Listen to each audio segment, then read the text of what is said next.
play the video game because it's not a background footage. I'm just playing it. I just wanted to talk about what happened in my experiences and what I'm doing to get past it. So this happened about I'm sorry guys, this is just a really fucking rough topic for me to talk about. Even if my friend is fine now, no worries, he's just let's just get into the story. So I was talking about before I even left for Europe how badly I wanted to trip on mushrooms again. It's not like it was my first time or anything, because I was a fucking idiot stoner that just did a lot of drugs and didn't really care about my body at all, and I made a lot of fucking bad choices. So I got back and we found out this plug. We didn't even find it out. My old friend, a really toxic person, gave me a plug and he was like, yeah, this guy has chocolate bar shrooms, you guys can buy some. I bought fucking 3 of them. We only finished less than a whole bar, right? We both took the same amount. So as the trips, we were waiting for the trip to start, we got his little brother and we just started walking around with them and hanging out and just walking around the neighborhood waiting for it to kick in, and it didn't. And it was, don't get me wrong, it was a fun experience. I'm not gonna promote it though because of obviously what happens. And I just remember sitting in his room hitting a booth cart. We got off the street again, and now keep in mind the mushrooms we got were also street, and they were not mushrooms. I know this now because of the reaction he had, and I'm never gonna take psychedelics or even smoke weed anymore which is a big thing to say, I know, but after about 4 years I finally managed to quit because of seeing what happened. I started to smoke and it just started giving me panic attacks. Alright. So, mid-trip, I was complaining about how bad my foot hurt because of... Alright, let me try and explain this. These chocolate bars were supposed to have, I think, 400 milligrams of mushrooms in them. Now, note, these were not mushrooms at all. I know that because of the reaction he had.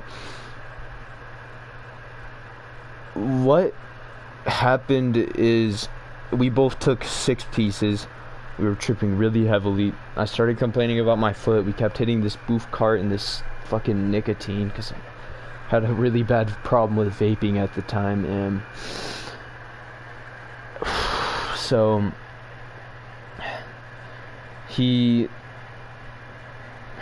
this is about a month ago, by the way, just keep that in mind too. He walked into the kitchen and grabbed me an ice pack and just sat on the desk in front of his TV.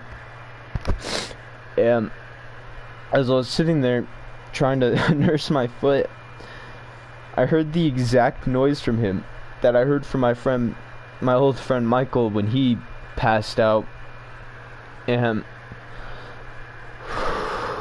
it was just the sound of someone falling unconscious while they're conscious, and just a kind of noise. And I look up and I see his eyes roll into the back of his head. I see him fall over and I start screaming, Jack, Jack, Jack, Jack, Jack, over and over and over again, but he just wouldn't wake up. So with the adrenaline pumping through me, even with my broken foot, and while I was tripping, I knew the only thing I could do is get his parents' attention to it, because I was not going to let him die or let anything bad happen to him, because I was too afraid to get in trouble because I was tripping. And so I ran upstairs and I got his mom and I went to his sister's room because that was who I felt most safe with at the time. And I was knocking on her door and she woke up. She's like, yeah, what's up? I screamed, Jack's having a seizure, he's having a seizure. And his mom overheard, and she screams, what? And flies down the stairs. And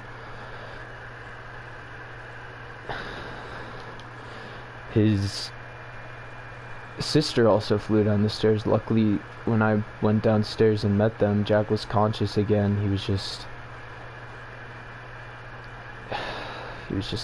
on the floor, drooling, saying he's okay, he's fine, super pale, about to throw up, I could tell. And so they're asking him, what did you take? And he finally said mushrooms. So his mom started talking to me about it. She's like, why would you guys do this? You guys aren't like this. This isn't you guys. You guys are not that dumb. And I was like, you're right. I'm never going to do anything like this again. This is the most scary thing that's ever happened to me.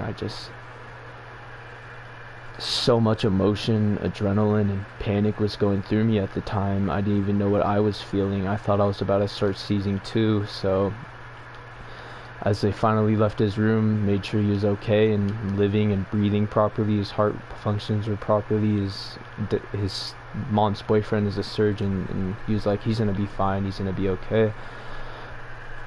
So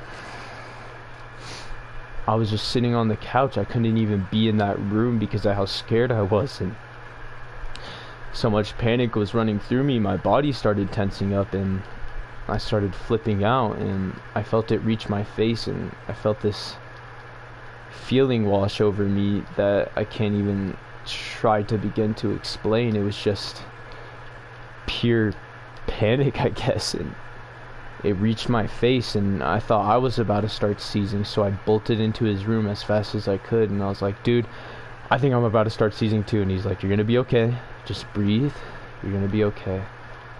And I listened to him. I just breathed. I was trying to just stop tripping, trying to get over it. And his sister came down because she overheard me, and she was trying to talk me out of it too, and it did help a lot. And I can't thank them enough for that. But after that point, I kept trying to smoke weed over and over again like a fucking idiot. Luckily, I finally managed to quit. I'm about 2 weeks sober off of it. Not much, I know. It doesn't sound like a lot, but I used to smoke every day, so keep that in mind. It was just... ever since that point, I've had... when I tried smoking again, I had another panic attack with the exact same feeling rushing over me. And I just can't, I still to this day can't get it out of my head, the feelings and emotions I was having at that moment. And even when I'm sober now, I just panic a little bit. It's just a feeling that I still have yet to get over. Luckily, I finally got the balls to tell my mom about it. I'm gonna try and gain the balls to tell my dad about it. I'm getting therapy now, but the point of this is, don't use your brain, guys. Don't just fucking do anything. If it's fun one time, that's what it is. Even if you want to try it once, you gotta at least... There's a reason they make it till you're 21, because I was not emotionally ready for that at all. I was sitting in class today, and I just kept thinking about how when Michael said he was gonna have a... when Michael said his heart hurt, like pins and needles type of thing, I guess I got that same feeling. In about 3 or 4 times I felt like I was gonna pass out or just die on the spot or start seizing. I don't know how to explain the feeling I got.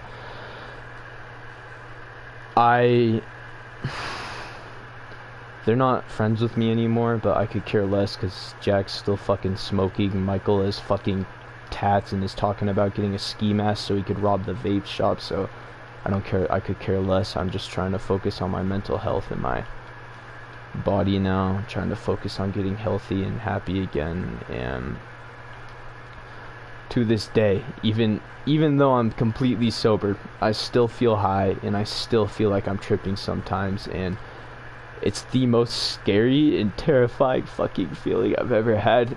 It's just really hard for me to talk about, even though it really fucking helps. I just want to try and stop you guys from doing the same thing, because I was doing research, or my friend was the other day, and he said, so LSD increases your chances of having a seizure by about 25%, and so I'm kind of just assuming right now that the mushrooms were actually just LSD, and that's why he started seizing, because we took such a heavy dose of it. And to this fucking day, I couldn't cry over it for so long. Even I just tried and tried and tried. The most painful sadness emotions ever going through me in my entire life, I just kept trying over and over and over again to get over it. But after school, literally today, I thought I was gonna have a heart attack or a panic attack to the point where I was gonna pass out in class. So when I got home today, I texted my mom and I'm like, I need therapy. I told her what I did. I told her what I went through, and she's hooking me up with therapy, I guess. And it's rough. It's fucking really, really the hardest thing I've ever had to go through, but I'm trying to get better. I'm trying to focus on myself and not do that type of shit anymore. It's just one of the hardest feelings that I've ever had to go through. And even if that friend isn't friends with me anymore, it doesn't matter to me, because I cared about them so much, and that could have been it for them or me right in front of me. They could have just died. And I don't know if venting to YouTube's the right solution, but I can definitely see someone trying to start shrooms and finding this video and stopping themselves, because even weed led to this. I'm off weed. I'm about to quit vaping. As soon as this last Nick stick dies, I'm fucking done. No more bathroom breaks just to go hit Nick. No more fucking asking people to hit their Nick. No more buying my own Nick. None of that shit. I'm just gonna focus on myself from now on and my well-being. I'm trying to start bodybuilding, which is really cool. It's just, it's fucking hard to go through something like that and get better. Which is why I say, don't do fucking psychedelics. Use the brain you have and don't get into fucking heavy drugs. Maybe you could smoke recreational weed every now and then if you want to relax and help yourself calm down, but don't do psychedelics. I'm still to this day, about a month later, suffering from this shit. Like, I thought I was gonna die today in class from it, and that's the only reason I actually had the balls to finally ask for therapy. It's really, really tough. It's the scariest thing I've ever gone through. I'm pretty sure, according to all my friends, I might have psychosis, but I don't think that's the case. I think I just have a over-exaggeration of stress right now, which can actually cause seizures. It's called stress-induced seizures. Look into it, I guess. But I kept thinking over time about how Michael was talking about how his heart hurt before he passed out, because he just stopped breathing entirely because every time he breathed in, his heart hurt again. And the pins and needles feeling just came back about a week ago, and it got so bad today, I literally thought I was gonna die today in class. I thought I was gonna die. Just a sense of impending doom that I can't even fucking explain. It's just it's so fucking terrifying and real that it made me realize that life's not worth doing that dumb shit over. We only got one fucking chance here. We might as well make the most of it, right? Like, it hurt. It fucking hurt to see him like that. Two of my friends on the same substances as me, and they both had the same result. That could have been me, or they could have fucking died. It's so fucking scary. I guess my point is, stay away from heavy drugs. I don't care if you think weed isn't doing it for you anymore, if alcohol just isn't giving you the buzz it is anymore. That's because you need to slow down. You need to take everything that you like in life to a certain degree, because everything you like in life can kill you. Even weed, it'll give you fucking lung cancer. Alcohol will make your liver fail. Nicotine, well, they don't even know what nicotine does to you, but they know it slowly kills you for sure, you know? It's just, stay away from heavy substances. Don't do hard drugs. You gotta be smart and you gotta be collected. It was one of the roughest things I've ever had to go through, and I'm still going through it, still trying to get better. I'm really hoping this therapist prescribes me a thingy that'll help me get out of class when the stress starts building up, but I'm gonna try and get better. I just wanted to say that because this could be any one of you that decide to do anything. You could decide to drink too much and you could die. You could decide to smoke too much and you'll accidentally stop breathing. Everybody says, oh, you can't die off weed. You can't die off weed. If you're buying from the street, you fucking can, and you will. You don't know what the fuck they're putting in that shit. If you're gonna buy weed, wait till you're fucking 21 with a medical card so you could actually get stuff that you know is real weed. It's just not worth it. It's not. That's what. It's just. I know I keep saying this, but it's just fucking hard, dude. It was mind breaking and fucking heartbreaking. I'm still. The stress of that day has not left me at all. And even if all those friends in that group aren't with me anymore, that doesn't mean I'm just gonna be like, oh yeah, he deserved it. No, he didn't deserve that shit at all. No, he didn't. That was the worst thing I've ever seen happen to anybody, and I pray that whoever watches this video uses it as an actual tip and guide to not use them, because you can and you will die, even off recreational substances. I'm gonna start doing therapy soon. Hopefully I don't have a heart attack in class tomorrow. I should be fine, because all my friends are helping me talk me down and calm me down, saying it's all in my head, I just need to relax. And they're right, but after school, after that panic attack or whatever I had, I felt high. Even a week sober, I felt absolutely blasted. I was sitting there and I was so messed up that I looked at my friend and I thought he was on the phone with somebody, but he was just walking. He wasn't even talking. I thought he was just on the phone talking to like his mom or something, but he was just walking in a straight line, not even saying anything. I thought he was walking around in circles talking to someone on the phone. Moral of the story is, I'm getting better. I'm getting over it. My friend, my old friend, he's fine. He's healthy. He's getting better. He's been lifting, which is good for him. It's the scariest thing I think a human could probably go through, besides like obviously like hunger and war and everything like that, because it's death. It's life or death at that point. At that point I would have lived or fucking I would have quit or died, and I decided to quit. It's scary. It's scary, and it's a very, very real thing. Don't do psychedelics. Don't do anything like that.